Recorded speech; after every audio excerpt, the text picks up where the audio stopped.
Dios me la dio mientras íbamos volando de ida. Entonces no sé si agarré mejor señal porque estaba más cerca del cielo o cómo habrá sido, pero el Señor me dio esta palabra y la estuve guardando para poder compartírtela. ¿Estamos listos, Daniel? ¿Ya empezamos? Muy bien. Desde el año 2019, noviembre de 2019, ¿alguien recuerda qué pasó en noviembre del 2019?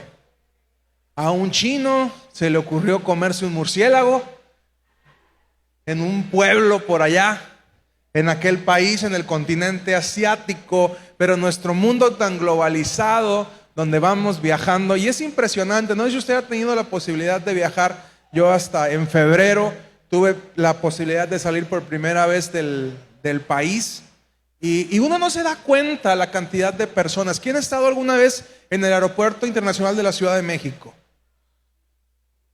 Es un desfile de gente impresionante, de todos. Yo venía platicando con Felipe cuando íbamos a tomar el vuelo y le decía, lo curioso es que aquí ves de todos colores, olores y sabores, morenos, asiáticos, gente con facciones de las islas de acá de Oceanía, de todo mundo ves ahí en el Aeropuerto Internacional de la Ciudad de México.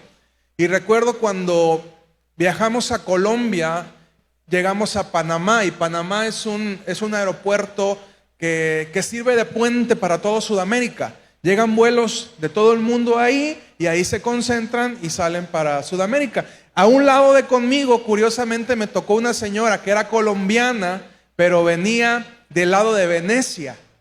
Entonces ella vivía en Venecia. Me dice, tomé un vuelo de Venecia a Milán, de Milán a Ámsterdam, de Ámsterdam a Panamá y de Panamá a Cali. Y me venía platicando durante esa hora y media que duró el vuelo de Panamá a Cali. Me empezó a platicar todo lo que hacía, cómo venía, su familia, cómo todo ese viaje lo tuvo que dar. Dice, tengo un día viajando, un día de vuelo en vuelo, aeropuerto en aeropuerto, y ya vengo bien feliz porque voy a ver a mi familia, me decía. Y la pandemia, un virus, una enfermedad que se dio en el otro lado del mundo, si hubiese ocurrido hace 50 años, quizás no hubiese causado el estrago que causó, porque no teníamos tanta movilidad. Ahora viajamos por todos lados del mundo, es mucho más sencillo, hay mucho más rutas, mucho más conexiones que nos permiten estar viajando, pero también en ese proceso llevamos y traemos cosas. Por ejemplo, en Australia, una de las grandes plagas que se dio fueron los conejos. Y usted me puede decir, un animalito tan inofensivo como el conejo. Sí, pero es que el conejo no era nativo de ahí. Entonces a alguien se le ocurrió llevar un conejo para controlar una plaga. ¿Y qué crees que pasó con el conejo? Que es sumamente fértil. Se empezó a expandir, tomó todo y de repente generó una plaga porque generó un descontrol en un ecosistema que ya estaba dado. Y la verdad es que nosotros los seres humanos tenemos la capacidad, esa tremenda capacidad de destruir lo que Dios mantuvo en orden, a veces por querer hacer las cosas a nuestra manera. ¿Cuántos han destruido el orden de Dios por hacer las cosas a su manera? Y en algunos sinceros, otros que no. Necesitamos asumir esa responsabilidad. Bien, y durante esta etapa de 2019 a 2022, que fue lo más fuerte, ahorita anda corriendo el rumor de que hay otra variante del virus, pero mayormente durante esta etapa donde se mantuvo una cuarentena que le llamamos, todos pensamos que iban a ser 15 días, ¿cuántos creyeron inocentemente que serían 15 días? Recuerdo que en ese lapso fuimos a platicar con el pastor Pablo y nos decía, miren, les soy sinceros, yo me puse a investigar y una pandemia dura 3 años, de 3 años a 3 años y medio. Yo no le creí inocentemente, ¿y qué creen? Pasó el 19, el 20, el 21, el 22 y hasta el 23 ya tomamos las actividades de una manera más normal. Y durante esta etapa, quizá el mayor temor que tuvimos era a enfermarnos.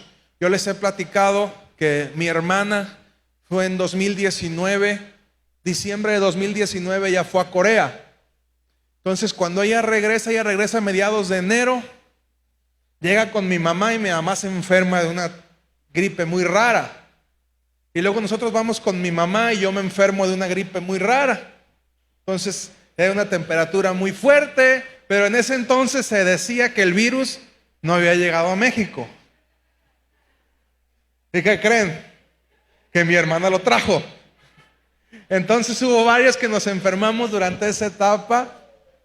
Y bueno, estuve yo por ahí 4 o 5 días algo enfermo. Pero después de eso pues ya pudimos ir sobreviviendo. Varios nos enfermamos, no nos dimos cuenta. Y lo más probable es que fue eso. Pero vivíamos con el temor a enfermarnos, salíamos a la calle y llevábamos nuestro gel antibacterial, el cubrebocas, y andábamos con mucho temor por la vida. Y también, como lo hemos platicado, nuestros hijos, hasta antes, nosotros pudimos experimentar el poder de Dios durante la pandemia. En el hecho, nuestros hijos antes de la pandemia habían sido enfermizos. Pasaban normalmente con gripa, con tos, las alergias. Y durante esos años, los años más graves que duró la pandemia, nuestros hijos no se enfermaron. Y quizá como papás un temor que tenemos es que algo le pase a nuestros hijos. Y fue increíble porque nuestros hijos eran enfermizos. Durante esa etapa no se enfermaron. Aún yo me enfermé, porque yo me enfermé 2 veces. Curiosamente más o menos en las mismas fechas. En febrero del 20, febrero del 21 me enfermé yo fuerte. Y a mis niños no les pasó nada. Y pudimos experimentar el poder de Dios y eso nos trajo un gran alivio. Y quizá las personas que más sufrieron fueron aquellas que tenían algún tipo de alergia, ya que cuando estabas mocoso sufrías discriminación, ¿no? O sea, la gente te veía y tú estabas, o te sonabas y parecía que traías el diablo, ¿no? O sea, le tenían más miedo a que te sonaras a que trajeras el diablo. Se le está manifestando un espíritu, no pasa nada, pero no trajera gripa, porque entonces sí había un problema. Y lo más curioso era que durante esa etapa desapareció la influenza, desapareció el resfriado, desapareció la gripa, desapareció el dengue. ¿Por qué? Porque todo lo que tuviera esos síntomas era COVID. Tienes COVID y escóndete y mira, y mira que no lo estoy haciendo en tono de broma, porque realmente así pasó, pero porque hubo mucha gente que murió durante ese proceso. Gracias a Dios, aquí respiramos un aire todavía limpio. Pero hubo otras ciudades, Felipe y Maggie nos platican cómo a ellos les tocó vivir la etapa más cruda, más difícil del COVID. Como mucha gente, decían ellos, hubo casas que quedaron intestadas sin poder haber una persona que las reclamara porque toda la familia se murió. Dice, había filas de las carrozas de las funerarias y no se daban abasto de la cantidad de gente que estaba muriendo en los hospitales. Ellos estuvieron trabajando en un hospital COVID de los más grandes en la Ciudad de México. A ellos les tocó vivir este reto tan fuerte que a lo mejor a nosotros no nos tocó. Y me daba risa y bromeaba de repente con mis amigos porque les decía que en el tiempo de la pandemia daba más temor toser que echarse un gas. ¿Verdad? Un gas ya se lo echaba uno con displicencia, pero cuidadito con que tosieras, porque en ese momento la gente empezaba a ponerte una distancia. Y quiero que seamos realmente sinceros. ¿Quién no se cubrió cuando otro tosía? De repente estaba una persona y ¿qué hacíamos todos? 2 metros de distancia, dicen que 1,5 metros, pero 2 por las dudas. Nos abrimos. Y sabes, el temor, y quiero que grabes bien esta parte porque tiene que ver mucho con la esencia de la palabra. El temor nos llevó a la discriminación. Repite conmigo, el temor nos llevó a la discriminación. Pero hay una verdad. Todo cambiaba cuando tú eras el infectado. Cuando otro tosía, te hacías a un lado. Pero cuando tú tosías o cuando tú estabas enfermo, tú esperabas que otras personas te mostraran amor en vez de discriminarte. Y en ese proceso en el que sentías que te ibas a morir, porque yo la primera vez que me enfermé sí le dije a mi esposo, o sea, llegaba una hora en la madrugada, cuando estaba más frío, le decía, yo sentía que me iba a morir, sentía que me empezaba a ahogar. Yo en ese tiempo no sabía que era COVID, nunca me había pegado una gripa de esa forma, pero yo le decía, había momentos en el que yo decía, Señor, ahí te encargo a mi familia, cuídalos, guárdalos. Yo estaba en un cuarto, ellos estaban en el otro, y cuando amanecía yo le daba unas gracias a Dios, porque ya empezaba a sentir el calorcito. Yo disfrutaba mucho ponerme en el sol para poder agarrar calorcito y que mi cuerpo lo tomara. Y cuántas veces también nos aguantamos las ganas de toser.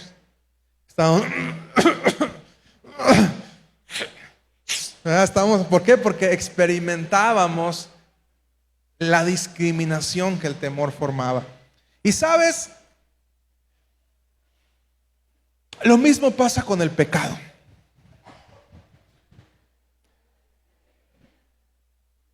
¿Por qué discriminamos a los pecadores? ¿Por qué discriminamos a los pecadores?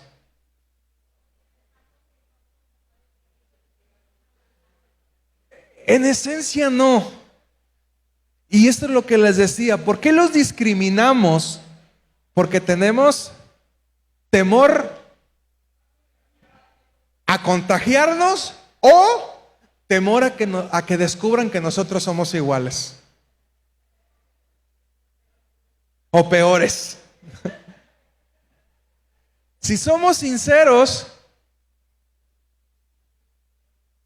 despreciamos, discriminamos al pecador porque una, tenemos temor a volvernos como ellos, o dos, tenemos temor a que nos descubran que somos peores que ellos. Cuando vemos a una mujer que se dedica a la prostitución y que se entrega a placer sexual a cambio de dinero, usted llega y, hola señorita, ¿cómo está? Hola señora, ¿cómo está? Siempre que hacemos, le damos la vuelta y la estigmatizamos como una pecadora. Decimos, es una mujer, incluso una forma de llamarles es una mujer pecadora, incluso fuera del entorno cristiano. Pero yo te haría una pregunta: ¿qué pasa con la mujer que, aunque no ejerce la prostitución como oficio, tiene varias parejas sexuales?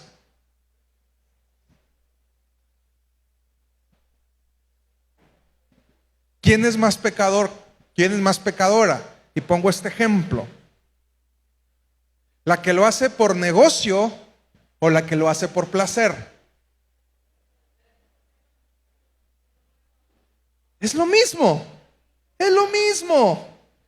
Y yo todavía bromeo con esta parte porque digo, al menos la otra obtiene un rendimiento, obtiene una ganancia. La que lo hace por placer está haciendo lo mismo que lo que juzga, pero no está obteniendo un beneficio. Una lo hace por negocio, la otra lo hace por gusto, pero a final de cuentas estamos hablando del mismo pecado. Pero sin embargo los juzgamos diferente. A esta le decimos que es pecadora y a esta le decimos que tiene necesidad de amor. Por eso anda con uno y con otro y con otro y con otro.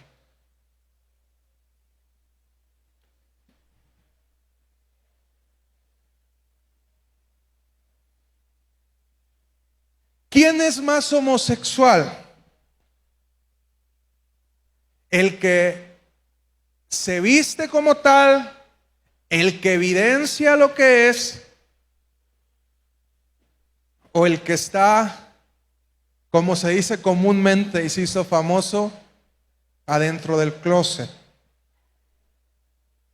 Este lo ejerce de manera pública, pero este lo ejerce de manera privada. ¿Quién es más pecador? Es lo mismo.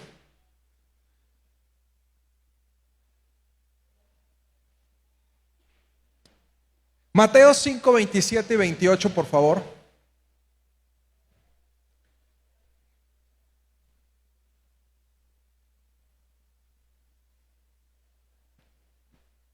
Mateo 5, 27 y 28 dice: ustedes han oído que se dijo, no cometas adulterio.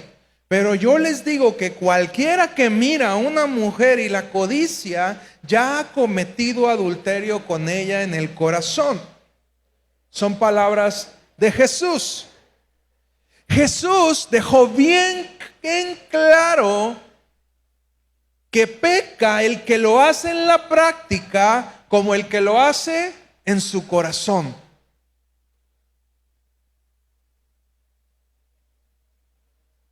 O sea que, caballero, por ejemplo, usted es tan pecador si engaña a su esposa en el acto como si engaña a su esposa en la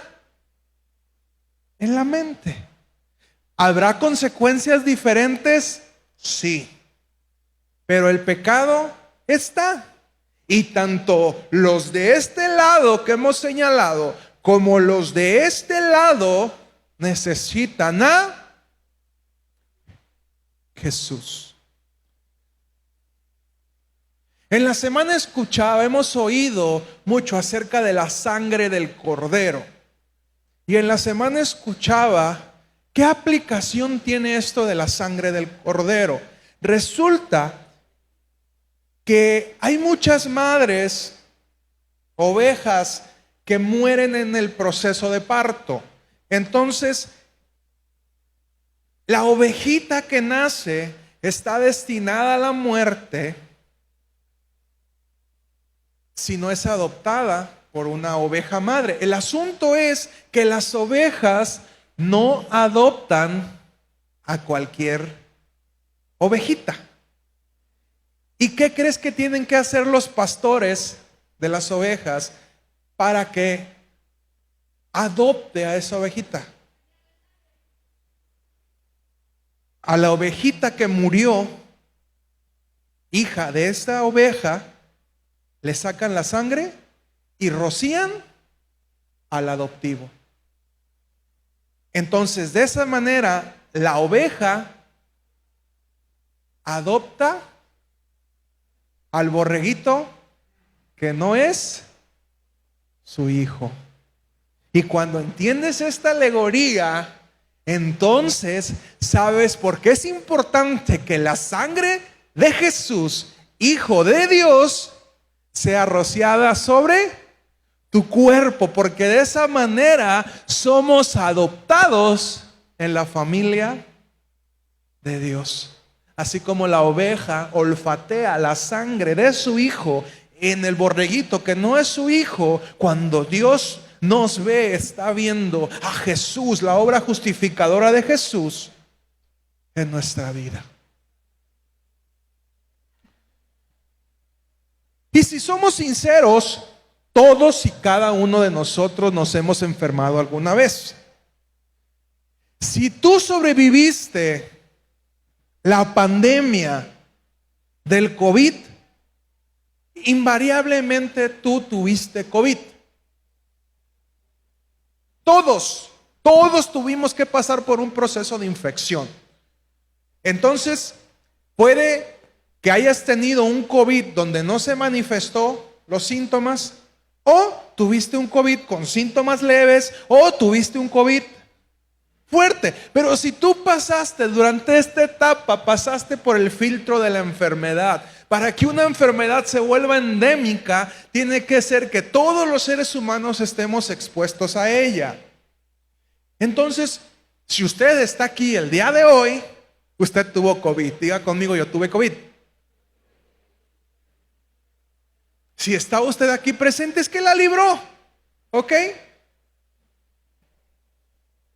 Y de la misma forma, si nosotros estamos aquí, es ¿Alguna vez hemos estado infectados de pecado? ¿Cuántos han experimentado el pecado? De alguna forma, todos hemos estado y hemos experimentado el pecado. Así como hay enfermedades pasajeras y hay enfermedades crónicas, lo mismo sucede con el pecado. Hay pecados que son pasajeros, mentimos, tal vez se solucionó el asunto, y hay otros pecados que se volvieron crónicos en nuestra vida. Deme un ejemplo de una enfermedad crónica. El diabetes, que es muy común. Que viva la coca, ¿verdad? Que viva el azúcar. No, luego se me ofenden, ¿verdad? Las hermanas de acá de Puga, si les digo que lo dulce, pues, lo dulce. El exceso de azúcares, porque el azúcar es buena y si es de Puga es mejor. Así es, Ingenio de Puga, SADCB. ¿Y qué es lo que va generando el diabetes? Por ejemplo, el páncreas deja de producir insulina y entonces la gente tiene que estar consumiendo medicamentos que le ayuden a regular el azúcar en la sangre. Y eso se vuelve una enfermedad crónica. Y hay gente que tiene, yo tengo familiares que tienen casi 50 años con la enfermedad y han ido caminando, y esa enfermedad tienen que irla controlando y tienen que irla trabajando. Y sabes, lo mismo sucede con el pecado. Hay pecados que serán fáciles de dejar y hay pecados que nos van a costar un mundo y que iremos yendo, aprendiendo a vivir con ello y luchando y pidiéndole al Señor que nos dé que nos inyecte el medicamento para poder seguir adelante. Y tanto es pecado el que se enferma poquito, el que peca poquito, como el que peca mucho. Pero si somos sinceros, así como nadie ha estado enteramente sano siempre, porque para generar defensas hay que enfermarse, así nadie ha estado exento del pecado. Todos en algún momento hemos pecado. La prostituta, el homosexual y el pastor también. Todos en algún momento hemos experimentado algún tipo de pecado. Hay quien el pecado lo toma como deporte y hay quien el pecado lo toma como modo de vida también. Hay gente que mata como su modo de vida y de esa manera cobra y de esa manera vive y toma el pecado como su modo de vida. Que no te estoy diciendo que esté bien, ok, aclaro, pero te estoy diciendo lo que realmente pasa. Hay una frase que me gusta mucho, que viene en la canción del carro clásico, dijera Cadmi, que dice: tú puedes elegir las cosas que quieres hacer, pero nunca vas a poder elegir las consecuencias. Entonces nosotros podemos elegir, podemos tomar decisiones, pero las consecuencias seguramente van a venir y no las vamos a poder cambiar y a veces vamos a tener que enfrentarlas. Como en el COVID, si sigues vivo es porque tu sistema inmunológico pasó la prueba. Con el pecado es lo mismo. Si en este momento tú sigues vivo es porque has ido fortaleciendo tu vida de los pecados que han llegado a ella. Y entre más aprendemos cosas, entre más conocemos cosas, más expuestos estamos al pecado. Y yo les ponía este ejemplo cuando dábamos en el discipulado la charla del área sexual. A ver, pásala, mija, por favor.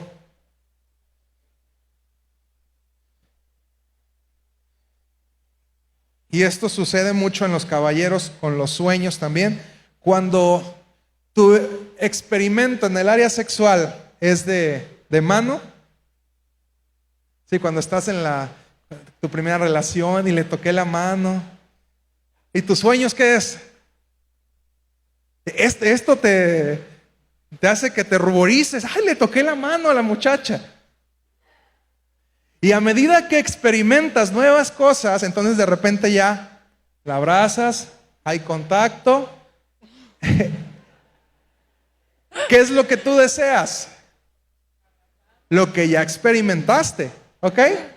Entonces de repente dejamos que la relación vaya creciendo y ya empezamos a experimentar un beso, ¿ok? ¿Y qué deseamos? ¿La mano? ¿No? ¿El abrazo? ¿Qué deseamos? El beso, ¿ok?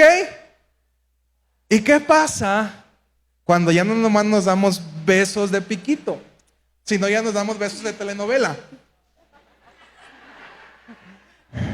¿Qué deseamos a la siguiente? El beso de telenovela. Pero cuando ya pasa el beso de telenovela y empieza el juego de pulpos,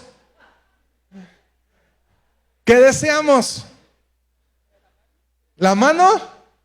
¿El abrazo? ¿El beso de piquito?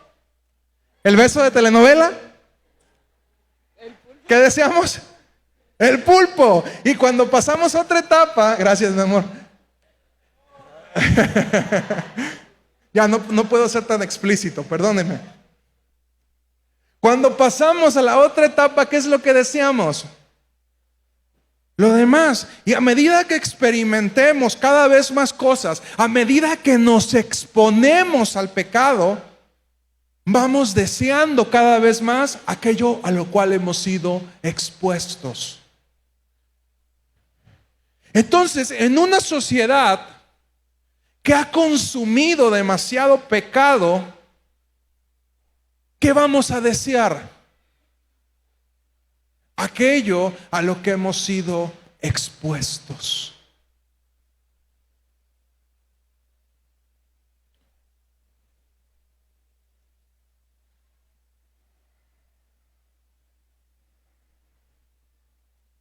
Entonces, si caemos a la conclusión de que cada uno de nosotros ha estado expuesto al pecado, ¿cómo vamos a tratar a aquellos que están volviendo o que están pasando una etapa de pecado?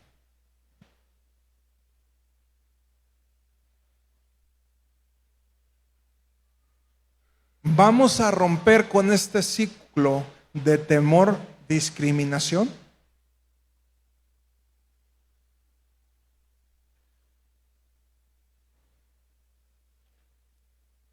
Porque ¿sabes qué es lo que pasa? Que normalmente cuando sentimos que estamos teniendo fuerza, por eso dice la palabra, cuídese el que se siente estar firme.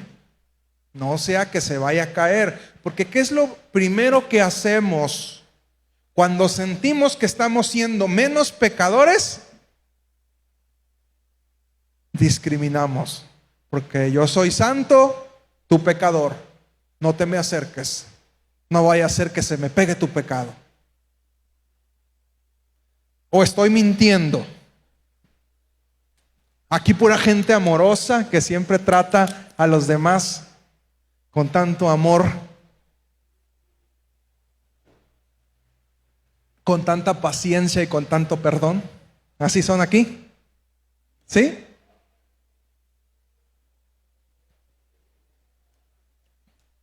Solo aquel que está consciente de su propio pecado y solo aquel que está consciente de que él puede caer, trata con amor a otros que están cayendo. Y yo lo he comentado, a mí me da pavor cuando un pastor se equivoca y es juzgado por la iglesia. Y digo pastor porque yo soy pastor también. Y cuando veo cómo le tiran, cómo lo critican, cómo lo hacen a un lado, yo tiemblo porque digo, el día que por azares de la vida yo meta la pata, aún tenga 20, 30 años entregando mi vida a la iglesia, si la iglesia no cambia su cultura, muy probablemente esos mismos, como lo hicieron con Jesús, porque ¿quiénes fueron los que pidieron la crucifixión de Jesús? Los mismos que una semana antes estaban diciéndole: Hosana al hijo de David, Hosana el que viene en el nombre del Señor. Son los mismos que una semana después, de domingo a viernes, les cambió el mensaje y estaban diciendo: crucifícalo. Tristemente, la iglesia no estamos capacitados para manejar el pecado. Lucas 15, por favor.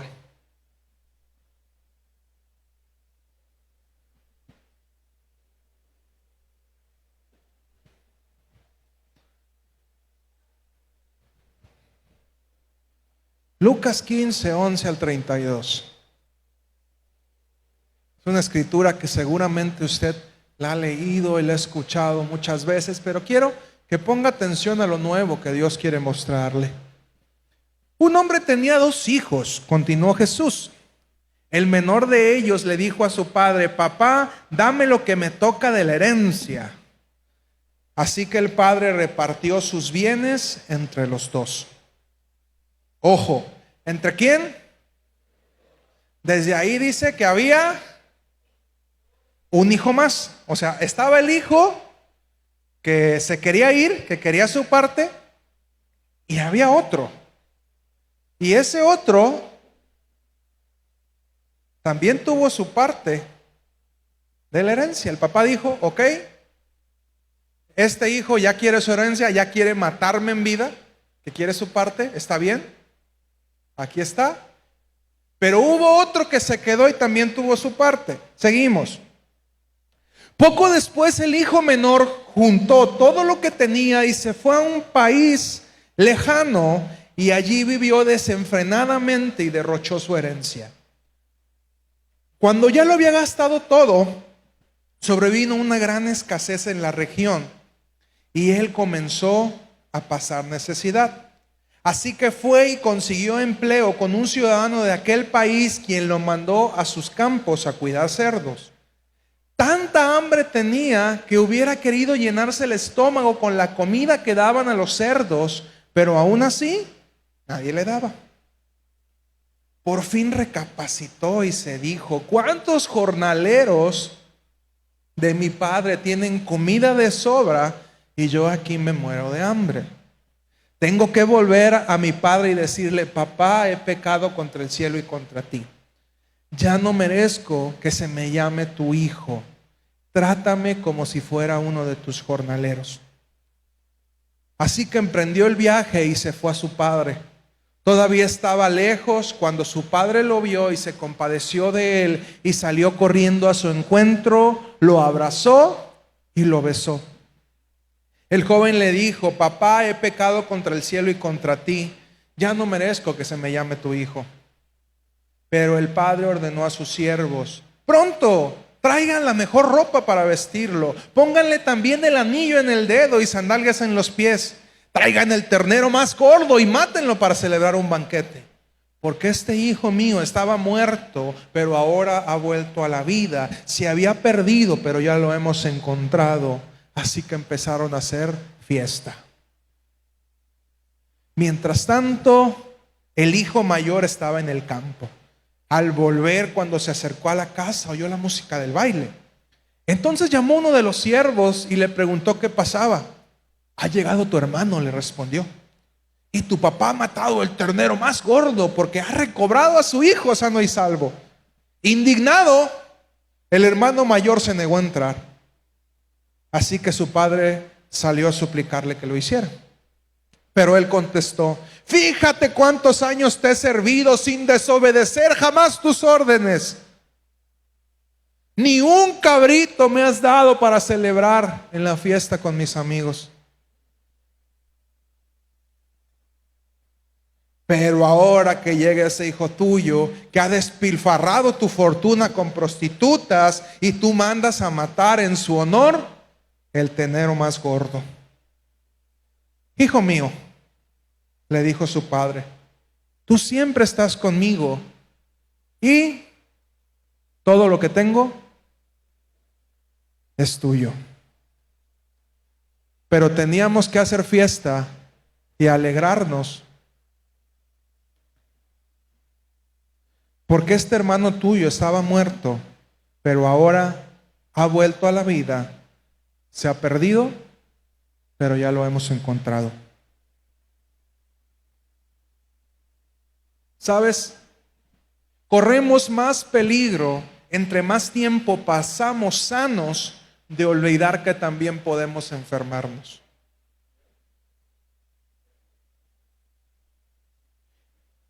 Y el hijo mayor, aunque no se dio cuenta y creía que estaba sano, porque creía que estaba obedeciendo al papá, en su corazón entró el orgullo. Y mientras el otro estaba infectado de pecado, de la prostitución, del alcohol, de los juegos, de los vicios, el hijo que se quedó en casa se había infectado de orgullo. Se había infectado de amargura. Y sabes, en el fondo, él también hubiera deseado haber hecho lo que hizo su hermano.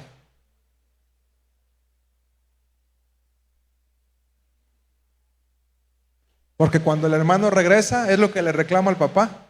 O sea, yo me quedé y te obedecí. Y el otro se fue a hacer esto, esto y esto.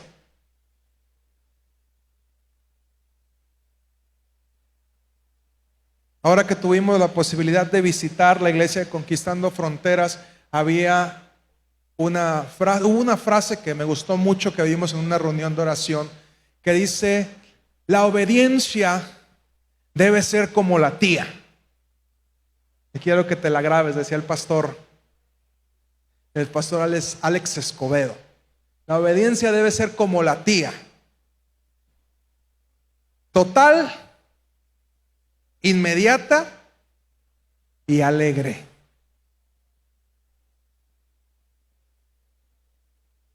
Tía, total, inmediata y alegre.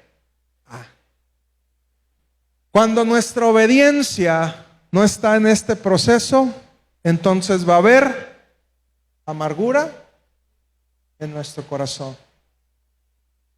Porque el hijo que se quedó en casa obedeció, pero sin la alegría. ¿Ok? Entonces, cuando se pierde la alegría de la obediencia, comenzamos a infectar nuestro corazón de orgullo, amargura, enojo.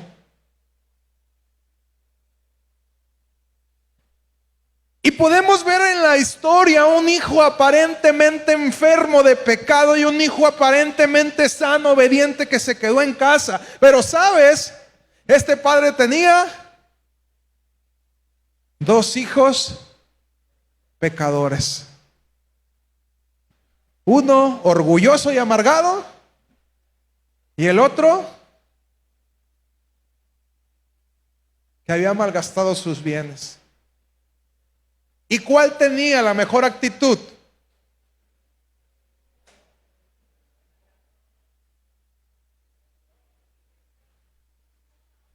Cuando lo vemos desde esta, ¿cuál tenía la mejor actitud?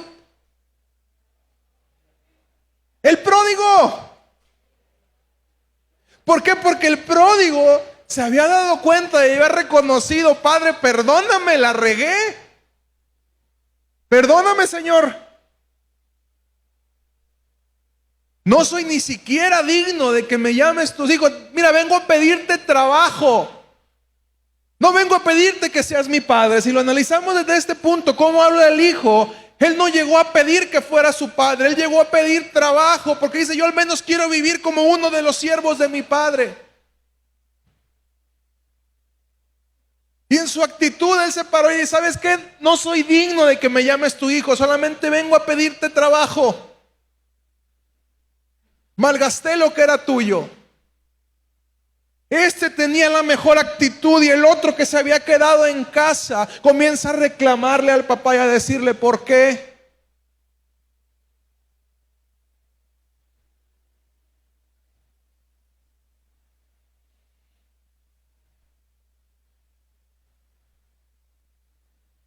Y es curioso que el hermano mayor no se dio cuenta que su hermano estaba sano y él se había enfermado en el proceso. Y sabes, Jesús insistió mucho en este tema. Tenemos que aprender a amar a las personas que más lo necesitan. Tenemos en ello una labor ardua y constante. Los sanos no tienen necesidad de médico, pero sí los enfermos. Hemos creído que no tenemos ningún problema cuando seguramente dentro de nuestro corazón está la infección y podemos tener una aparente obediencia. Venimos todos los domingos al servicio, servimos, estamos aquí, pero nuestro corazón está infectado. ¿Y sabes qué es lo peor? Que una herida externa es evidente, pero una enfermedad interna hace daño. Cuando alguien se daña un brazo, cuando alguien tiene una cortada, esto se hace evidente. ¿Y qué tenemos que hacer? Es más impactante, pero ¿qué tenemos que hacer? A que nos laven, nos limpien, nos curen, nos cosan, y tarde o temprano va a haber restauración. Pero ¿qué sucede cuando, por ejemplo, hay un cáncer interno y la persona no se da cuenta? Muchas de las personas que pasan por un proceso de cáncer, tristemente, se dan cuenta demasiado tarde. ¿Por qué? Porque la enfermedad, ¿dónde estuvo? Adentro.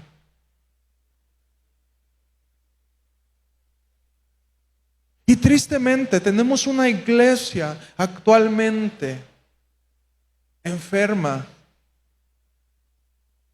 por dentro, aparentemente sana por fuera. Por eso Jesús dice: ustedes fariseos parecen sepulcros blanqueados, muy hermosos por fuera, pero podridos por dentro.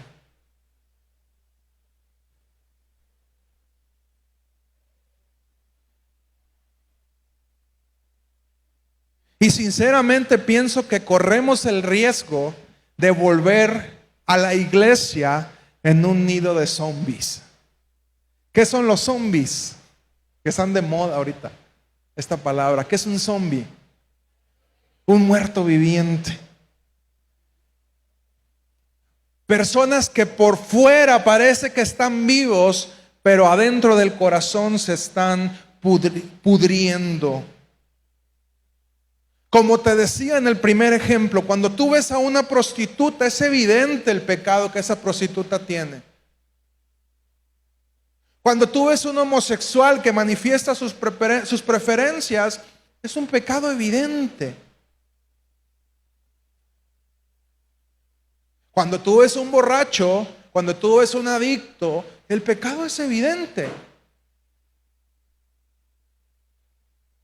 Pero ¿cómo le hacemos para darnos cuenta cuando hay un orgulloso, una persona odiosa, un iracundo, un amargado?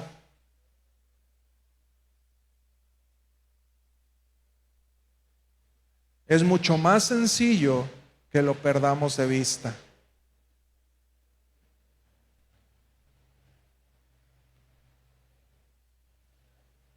Y nunca nos olvidemos, y por eso es que te ponía este ejemplo, que todos hemos pecado. Tanto los hijos menores como los hijos mayores.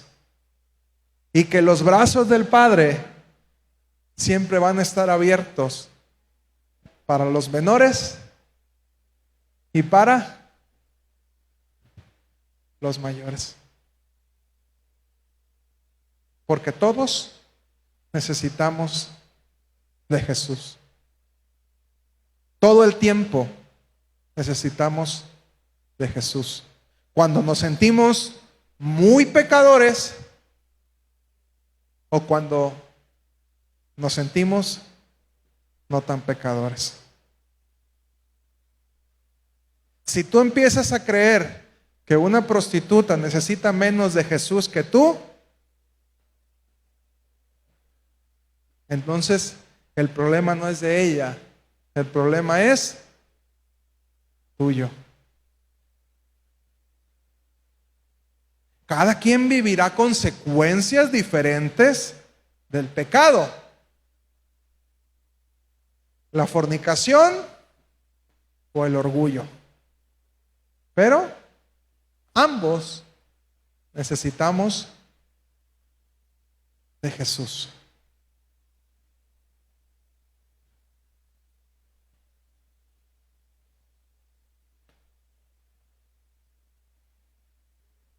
La pregunta es, ¿cómo vamos a tratar a nuestro hermano cuando llegue? ¿Cómo vamos a tratar a nuestro hermano cuando vuelva?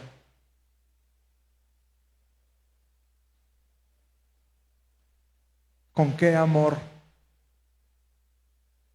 ¿Con el amor del Padre o con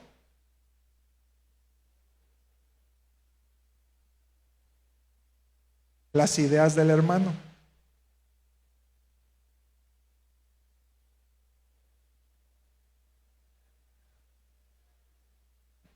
Y yo creo que esta parábola no se debió de haber llamado el hijo pródigo.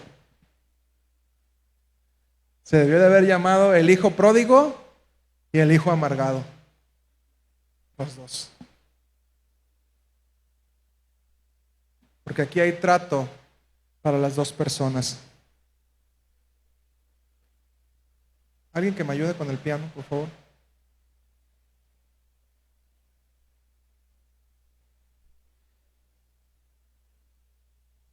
Y me ayudan a pasar para acá al centro, la mesa, por favor. Hoy quiero hacer un llamado para dos tipos de personas. Aquí póngamelo al centro, por favor. Está bien. Sí. De este lado, gracias. Quiero llamar a aquellos que dicen, ¿sabes qué? Yo me identifico con el pródigo. Yo creo que yo soy ese que malgastó los bienes, que se entregó a los pecados pasionales. Y sabes, esto no quiere decir que el día de ayer hayas pecado, porque tristemente habemos muchos que aun cuando el Padre nos ha perdonado, nos seguimos sintiendo pródigos. Porque le fallamos a lo mejor hace 20, 15, 10 años, hace 5 años, hace 2 años, hace 6 meses. Y aunque volvimos al Padre, nos seguimos sintiendo pródigos. Y este grupo de hijos de acá necesita experimentar el amor del Padre. El decir, no pasa nada, mijo. Ya la regaste. Ya metiste la pata. Pero ¿sabes? Prepárenle la ducha, pónganle el vestido, pónganle el anillo y vuélvanle a dar autoridad. Aquí está ese grupo. Es la misma mesa, es la misma fiesta. Pero tristemente, este experimentó el amor de Dios y pudo entrar a la mesa. Y de este lado, acá afuera, está otro hijo orgulloso y amargado. Aquí estoy siempre. Y nomás llega este que se gastó todo. ¡Ay, fiesta!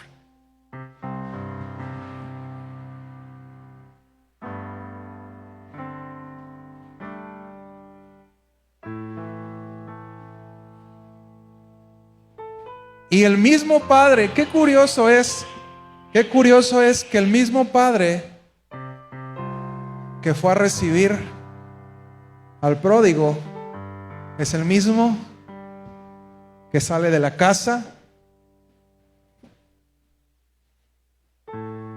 y viene a abrazar al orgulloso y le dice: hijo, no te preocupes. Hijo, no te preocupes. Todo lo que tengo, todo mi trabajo, todo mi esfuerzo es tuyo.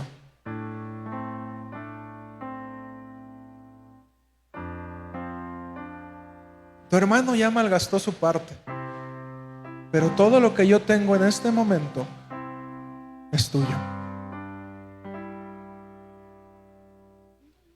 Pero tu hermano, que estaba muerto, tu hermano que estaba perdido, en este momento es encontrado.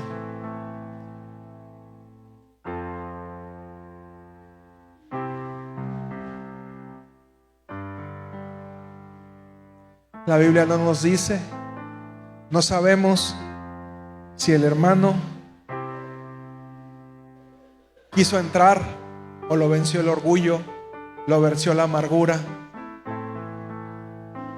Ya no nos dice la palabra qué pasó. Pero en ese proceso, lo que sí nos queda claro es que este hijo experimentó el amor, experimentó la mesa del Padre.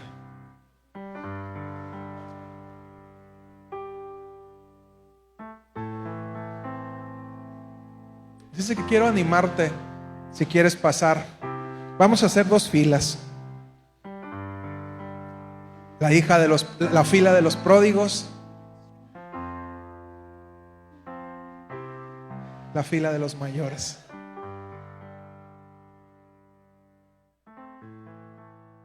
Vamos.